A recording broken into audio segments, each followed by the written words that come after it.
해경궁 김씨 사건과 관련된 네, 그렇죠. 지금 이재명 지사의 김혜경 씨 같은 경우에는 다른 게 아니라 지금 경선 과정에서 지난 더불어민주당 예비 경선 과정에서 이 정의를 위하는 닉네임을 이용해서 전해철 후보가 뭐 자유한국당과 손을 잡았다든가 아니면 혹시 문재인 대통령 아들 준용 씨의 취업 특혜 의혹 같은 것들을 트위터를 통해서 알렸다라는 거, 그것이 공직선거법상 허위사실 유포와 명예훼손도 해당할 수 있다 이런 거거든요. 그렇기 때문에 그 부분에 대한 확인 조사인 거죠. 네. 지난달 2일이었죠. 경찰 공개 출석 당시에 김혜경 씨의 모습을 다시 한번 보겠습니다. 경찰 공개 출석한 심경이 먼저 어떠신지 말씀해 주시죠. 하실 말씀 없으신가요? 한 말씀 부탁드립니다. 트위터 계정 소유에 대해서 어떻게 생각하시나요? 송 기자님, 저 영상을 보면 당시에는 다소 여유로운 모습으로 출석을 하는 장면이었거든요. 그런데 이번에는 어떻습니까? 이번에 검찰 출석 때는 저 때와 비슷할까요? 좀 다를까요?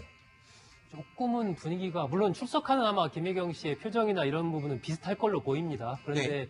조금 더 어떤 조사의 강도나 이런 것은 좀 다를 것으로 보이는데, 검찰이 지금 경찰이 미리 기소 의견으로 낸 이첩한 이 내용에 대해서 약간 손을 들어주는 분위기 아닌가요, 검찰은? 그렇죠. 이미 이제 경찰 수사 단계에서부터 경찰이 기소 의견으로 검찰에 송치를 할 때, 그렇죠. 그 내용 자체가 검찰과 여러 가지 조율 속에서 사실상 기소 의견으로 송치됐다라는 분석이 뭐 유력하게 나왔었고, 그 뒤에 지난달 27일이죠. 그 해경궁 김혜경 씨가 사용했다는 그 핸드폰을 찾기 위해서 또 이 자택과 경기도청까지 압수수색을 하지 않습니까? 물론 찾지는 못했지만은 그런 식으로 이제 수원지검에서 나름대로 마지막까지 수사를 다 하는 그런 모습을 보였기 때문에 아마 김혜경 씨에 대한 조사가 지난번 경찰 조사보다 조금 더 강도 높게 진행되지 않을까 그렇게 예상이 됩니다. 네.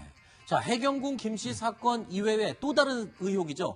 친형에 대한 강제 입원 사건. 이 수사도 지금 막바지입니다. 검찰이요, 이재명 지사 기소로 방침을 지금 정한 것으로 보이죠? 사실상 그렇게 지금 언론을 통해서 알려지고 경찰에서 수사했던 내용도 경찰도 이미 검찰과 조율을 거쳐서 검찰의 수사 지휘를 받아서 했었기 때문에 기소 가능성이 좀 높아 보이고요. 또 전 보건소장들이 몇 차례 자신이 그걸과 하면서 압력을 받아서 뭐 자리에서 전보 조치를 당했다거나 아니면 뭐 출장 중에도 전화를 받고 나서 앰뷸런스를 구급차를 출동을 시켰다가 포기했다든가. 네. 그리고 또 이게 성남시 당시 공무원들에게 뭔가 강제 입원을 시키기 위해서 필요한 것으로 보이는 피해 사실 진술서 같은 것들을 네. 모아서 비서실장을 통해서 취합했다. 그렇죠. 이런 얘기들이 나왔지 않습니까? 이것들 하나하나가 다 이제 강제 입원, 그러니까 이 지사 측은 강제 진단이라고 지금 주장을 하고 있습니다만은 검찰에서는 그 부분을 바로 시장으로서 공권력을 남용한 것이다라고 아하. 보고 있는 거죠. 조금 전에 말씀하신 것처럼 이 비서실장이 이 형으로 인한 피해 상황을 진술서를 다 취합해서 제출했다라고 했는데 검찰이 지금 이 비서실장도 전 비서실장이죠. 예. 전 비서실장도 공범 혐의를 적용하려고 검토하고 있다 이런 얘기가 들리더라고요. 그럴 수 있는 거죠. 근데 이것은 얼마만큼이나, 그러니까 시장에 단순하게 지시를 받아서 네. 어떻게 보면은 지금 얘기하고 있는 것 그런데 비서실장으로서 업무만 본 것이다라고 아하. 지금 주장을 하고 있는데 그게 아니라 적극적으로 어떻게 보면은 뭐 실제 실무를 가담해서 했다라면 네. 뭐 공범이 될 가능성도 있긴 합니다만 다만 이제 비서실장이 그 공권력을 남용했다고 보기는 어렵잖아요. 네. 성남시장이기 때문에 공권력이 설령 있었다고 할지라도 그래서 과연 실제로 이 직권남용에 대해서 공범 혐의를 적용할 수 있을지는 법리상 아마 검찰이 좀 고민을 하고 있을 겁니다. 네. 강제 입원 의혹의 핵심 쟁점은요, 딱 두 가지로 추격할 수가 있습니다. 먼저, 친형 이재선 씨가 정말 심각한 정신질환을 가지고 있었느냐. 이 지사 측의 주장을 먼저 들어보시죠. 형님은 90년대 중후반부터 이미 조울증으로 여러 문제를 일으켰고 실제로 치료를 받기도 한 분이시기 때문에 증세가 날로 악화되고 또 시민들, 특히 공직자들에 대한 피해를 많이 입혔기 때문에 오히려 그때 당시에 진단을 해서 치료할 기회를 가졌다면 제 형님이 조울증으로 덤프트럭에 돌진해서 자살 시도를 하고 중상을 입는 사망에까지 이르는 일은 없었을 거다. 심각한 정신질환으로 시민과 공무원들에게 큰 피해를 입혔다는 주장입니다. 그러나 형수님의 주장은 다릅니다. 지난 6월 기자회견 때의 모습입니다. 그때 당시 지역신문을 보면은 애기 아빠가 너무너무 많은 비판글을 싣고 있다는 게 지금 증거로도 다 보여드릴 수 있을 정도로 갖고 있습니다. 그걸 모함하기 위해서 그런 일이 벌어졌던 거예요. 그런 걸 자꾸만 글로 쓰고 취재를 하러 다니니까 좀 이재선 씨 좀 이상한 거 아니야? 그 집 부부와 우리 부부가 만나서 있던 자리에서 그런 약을 하나 준 적은 있어요. 자, 이재명 지사의 형수인 박인복 씨가 어제 또 한 매체와의 인터뷰에서 이렇게 말했어요. 악은 선을 이길 수 없다. 이렇게 얘기했죠.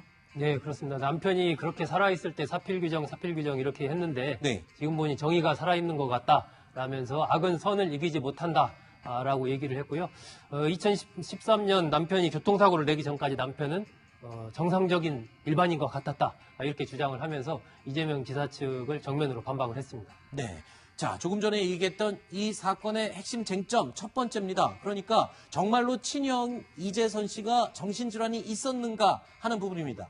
이재명 지사 측은 자신의 친형이 조울증에 시달리던 나머지 덤프트럭에 운전을 하면서 돌진을 했다라고 주장을 하고 있는데요. 그 남편, 아내죠. 아내인 박인복 씨는 무슨 소리냐. 졸음운전으로 중앙선을 넘게 됐고 평범한 가장일 뿐이었다라고 주장을 하고 있습니다. 김태현 변호사님. 네. 이 부분이 지금 가장 첨예하게 대립되는 주장입니다. 저는 사실 뭐 그렇게 보진 않아요. 그러니까 저도 중요하긴 한데, 네. 그러니까 정신질환이 없었으면 얘기가 안 되는 건데, 네. 문제는 정신질환이 있다고 가정할게요. 그냥 가정이에요. 네.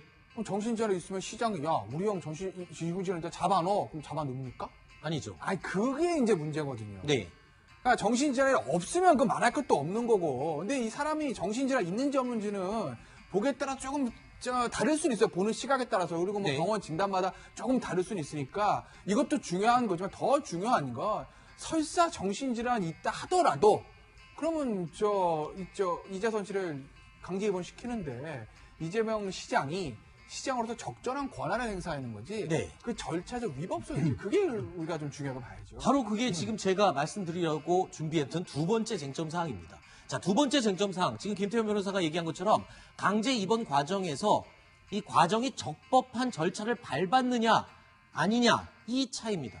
자, 이재명 지사 측과 강제 입원이라는 단어가 그쪽에서 먼저 나왔다고 얘기하는 형수. 자, 누가 진실을 말하고 있는지 이 부분이 지금 굉장히 첨예하게 대립하는 부분이죠.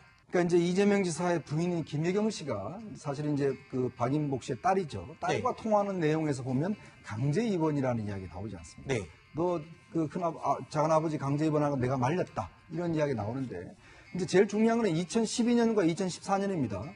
2014년은 사실은 이제 박인복 씨 등 이제 그 가족들이 이제 실제로 강제 입원 시킨 것이고 2012년도에는 이재명 지사를 비롯해서 어머니, 형들 이 사람들의 연명으로 해서 강제 입원을 요청했던 거예요.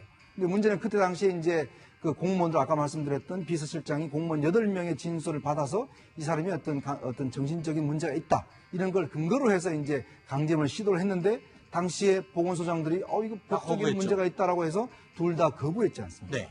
바로 이게 이제 쟁점인 것이죠. 과연 이 과정이 이재명 시장이 입원을 시킬 수 있는 법적인 위치에 있었는지 아니면 그 과정에서 강압이 있었는지 네. 이런 것들이 이제 이번에 검찰 쪽에서 밝혀낼 중요한 사안 같습니다. 알겠습니다. 내일 오전에 검찰에 출석하게 되는 김혜경 씨 어떤 모습으로 대중 앞에 나설지 내일 다시 한번 확인해 보겠습니다. 내 아내 김혜경 씨가 아니라는 결정적인 증거를 찾았다. 이렇게 주장을 했습니다. 그런데 이거 얼마나 설득력이 있을까요? 한편 이재명 씨는 과거 김혜경 씨가 트위터를 할 줄 모른다. 트위터를 하지 않는다. 이렇게 줄곧 주장을 해왔는데 저희 채널A 취재 기자가 김혜경 씨의 과거 카카오 스토리 등 SNS를 정밀 분석해본 결과 김혜경 씨가 트위터를 상당히 많이 사용해 왔다는 정황 증거를 포착했습니다. 정윤우 기자가 취재했습니다. 트위터 계정을 둘러싼 논란이 한창이던 지난 4월, 이재명 당시 경기지사 예비후보는 김혜경 씨가 트위터를 하지 않는다고 밝혔습니다. 제 아내는 카카오 스토리 잠깐 하다 그만둔 외에 SNS를 하지 않습니다. 하지만 김 씨의 카카오 스토리에는 트위터의 흔적이 남았습니다. 휴대전화 화면을 그대로 복사한 사진들이 올라와 있는데 사진 위쪽에 새 모양의 아이콘이 보입니다.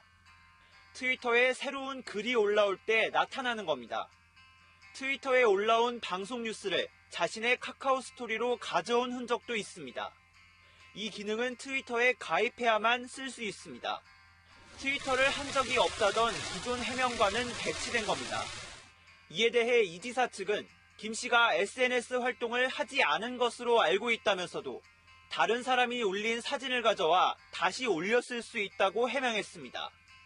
이 지사는 또 아내가 트위터 글을 올릴 수 없는 상황에서 해경군 김 씨의 글이 올라왔다며 동일인이 아니라는 반박 증거를 제시했습니다. 경찰로부터 사건을 넘겨받은 검찰은 이 같은 흔적들이 증거 효력이 있는지 살펴보고 있습니다. 채널A 뉴스 정현우입니다.